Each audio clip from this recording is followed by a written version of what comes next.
Item B, Chairwoman's remarks. I think I'll skip mine for now. Next item.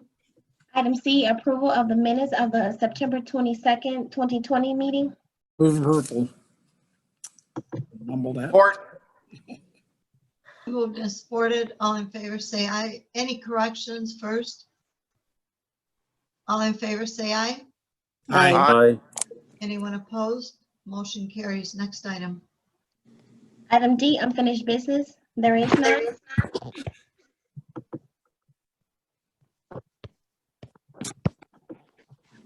One second. Trying to move the screen. One moment. Move into item E1 of new business. Okay, I'm on now. Hi, Martha. Hey, I'm sorry. I didn't see the revised. That's okay. You're here. Okay. Mr. Evo. And Yes, thank you, I Madam don't Chair. Business today will include 3 items. One is all of them being remanded to the committee as a whole, but they include the budget, the comprehensive, which we've been discussing and analyzing for the last month. Budget language instructions, which we reviewed yesterday, and they've been updated to incorporate those matters that were asked to be incorporated yesterday. And 3 is technical amendments. We have not seen those yet. I believe that they were all emailed to you. Before we, what I'd like to do is our CFO, Huey Newsom, is on the line, and he was going to present the technical amendments. But since this is an independent meeting, let me just take the opportunity to talk about, the overall budget. It's a $1.64 billion budget. It includes $30.5 million being transferred from the delinquent tax fund. Before the technical amendments, we were going to have a surplus in the general fund of about $7.7 million. My understanding is after the technical amendments, that'll drop to about $5 million. It incorporates a reduction in property taxes. Now, this is really just timing and more cash basis, not accrual type basis. So ultimately, we should recover most of this through the delinquent tax revolving process, but it's $265 million into the general fund, which is a decrease of about almost $38 million. It includes fully funding the pension plan, the ARC on the defined benefit plan of about $51.7 million. There's an additional $5 million that's being put in by the roads fund. It includes the debt service for the criminal justice center of about $14.5 million.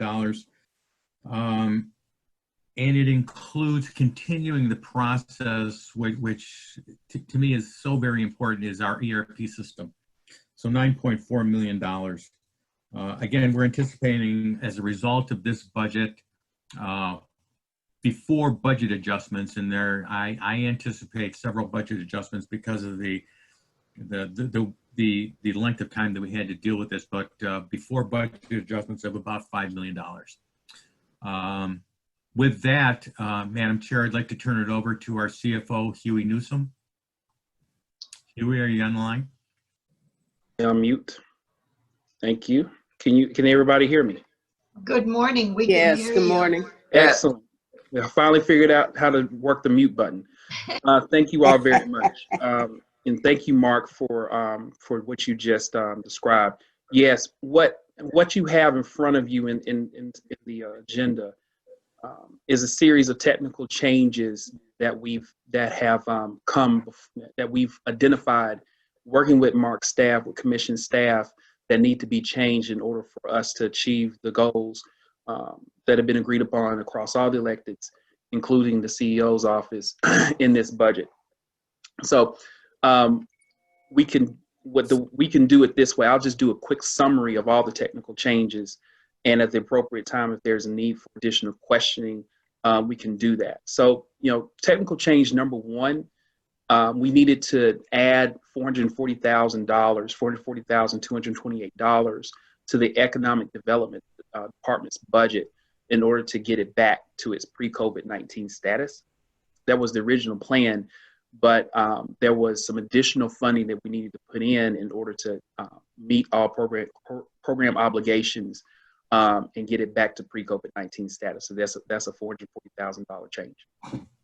Technical change number 2, after the CEO's recommended budget was presented to the commission, there was an additional $612,517 worth of CARES eligible expenditures that were identified.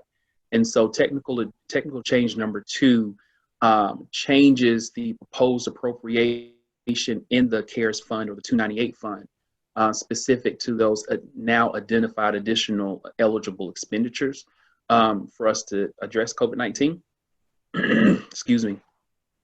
Technical change number 3,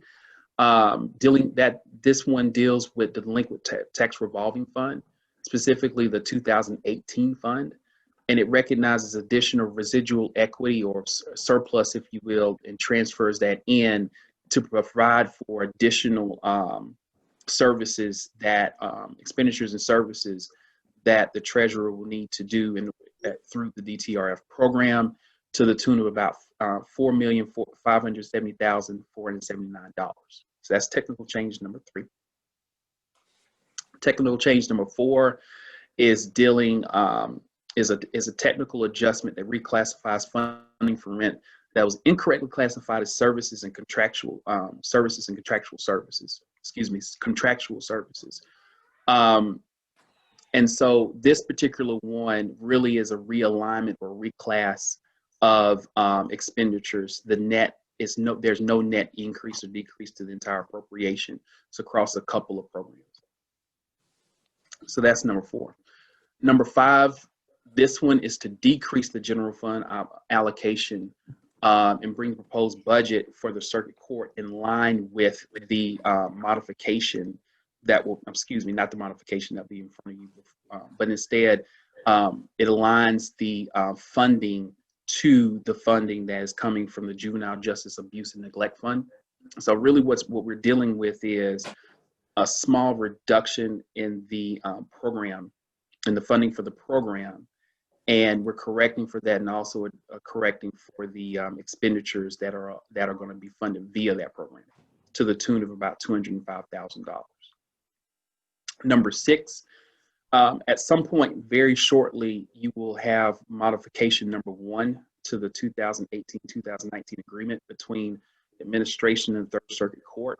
That modification has been finalized and I believe is currently in review at commission staff.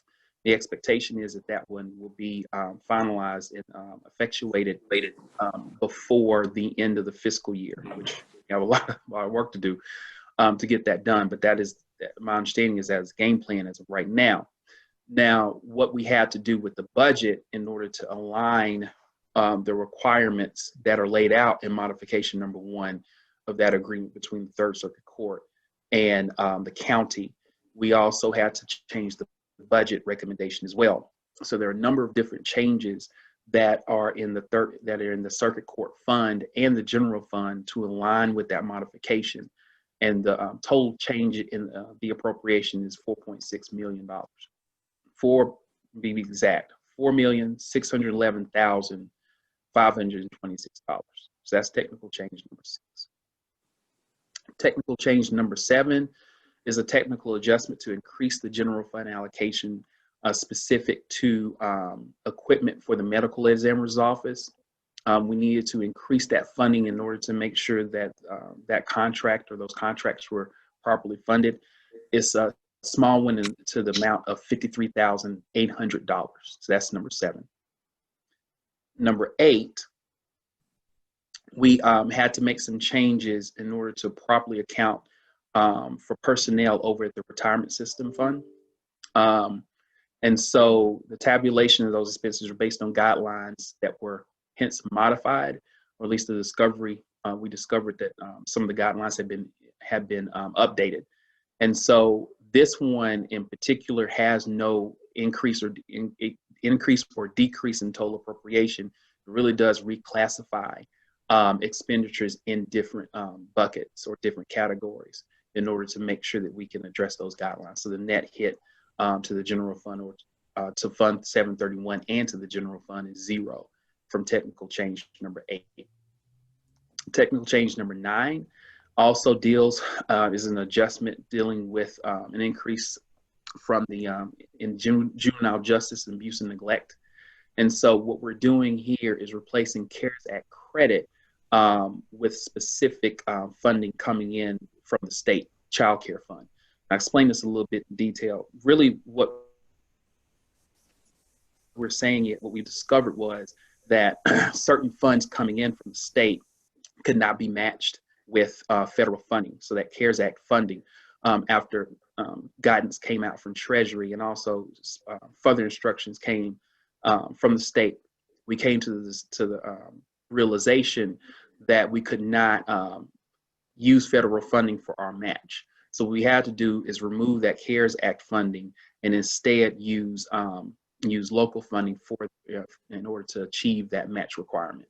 And so this increases the appropriation specific for the child care and the child care fund to $1.1 million, more specifically $1,134,903. So that's technical change number 9. Technical change number 10 is to bring is specific to there's no net change. It's a number of different departments that are in 10, specifically the prosecutor's office. But again, it's a reclassification of expenditures, and it does not have a net increase or decrease in the appropriation to general fund or any other fund. Number 11, we had, based on all these changes, we have to adjust the fringes whenever and I'm sure you all are aware of this, whenever we do anything with personnel, like salaries, or we add a person, subtract a person, an additional person to meet an obligation, we have to go back and adjust the entire fringe benefit calculations. There is a sharing of costs, long-term disability costs, workers' comp, and general liability all impacted. And so there is an impact, kind of a ripple effect, if you will. We have to do the recalculation of our entire fringe, our entire set of fringes. And so this one increases the appropriation. I believe this is all in the general fund, but it flows mostly in the general fund, but it flows through to the fringe benefit fund. And it's to the tune of $412,126. And then finally, the last one is specific to probate court. After the CEO's recommended budget was presented to you all, there was the need to we need to recalculate the money that's flowing from Fund 838. So there was a change that had to be made to make sure that money was calculated properly. So with this particular one, we had to increase the proposed appropriation specific to the general fund by $35,339. So it's relatively small. So the net increase to the proposed appropriation ordinance is $11.6 million.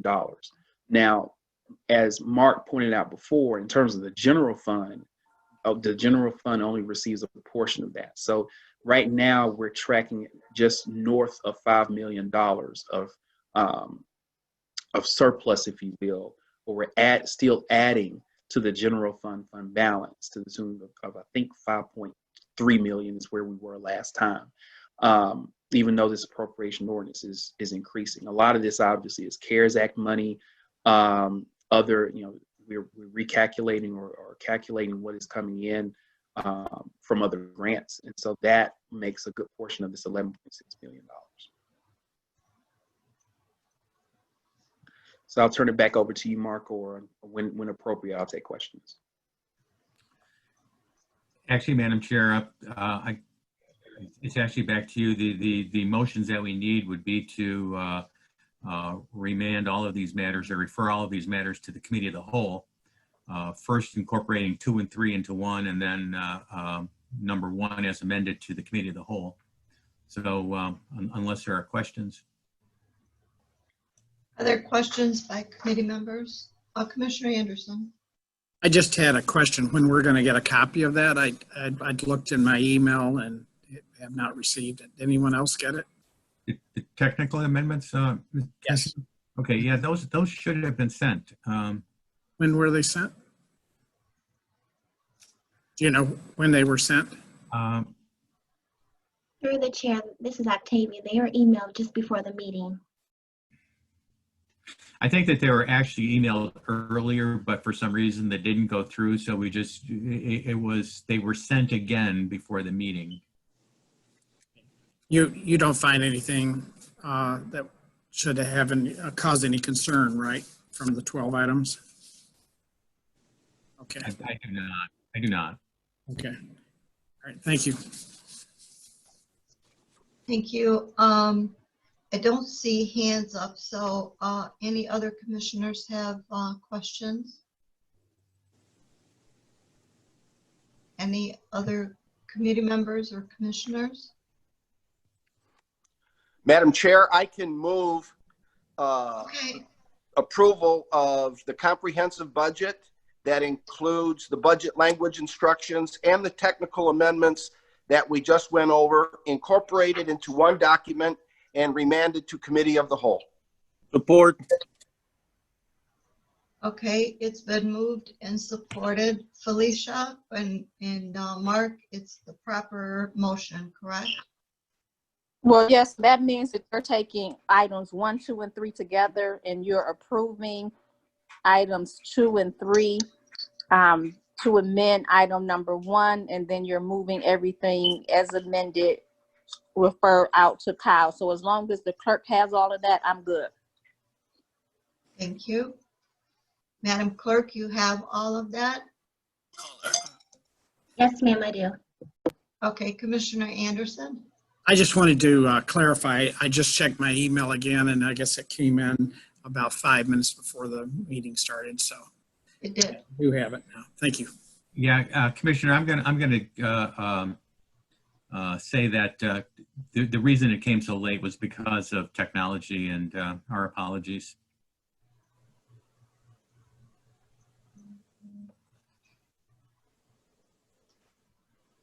Already, it's been moved and supported. Clerk, please call the roll. Commissioner Scott, Yes. Commissioner Baker McCormick, Yes. Commissioner Marecki, Yes. Commissioner Baidoon, Yes. Commissioner Anderson, Yes. Vice Chair Palomera, Yes. Chair Varga. Yes. Motion carries. Good job. I am so relieved to finally take it out of our hands and send it on to Kyle. Vice Chair Palomero, do you have anything any wise wisdom, sharing of your wise words?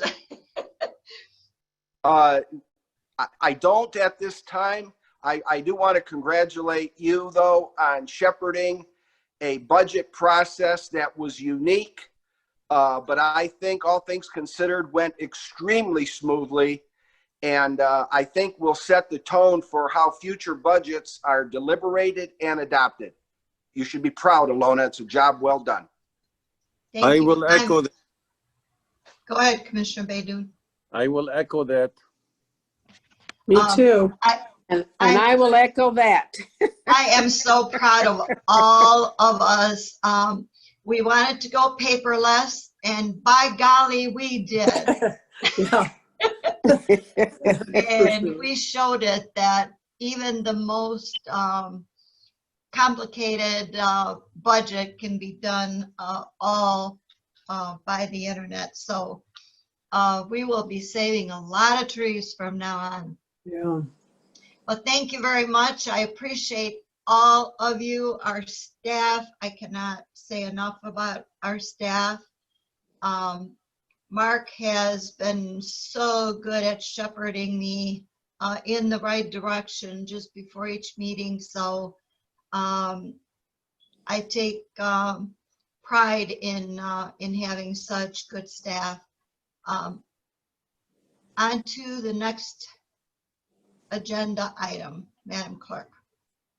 Item F, such other matters as may be properly submitted before the committee. For once, I don't have any.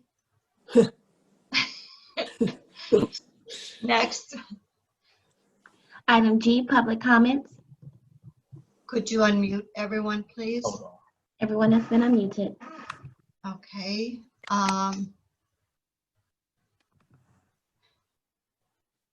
Thank you. Anyone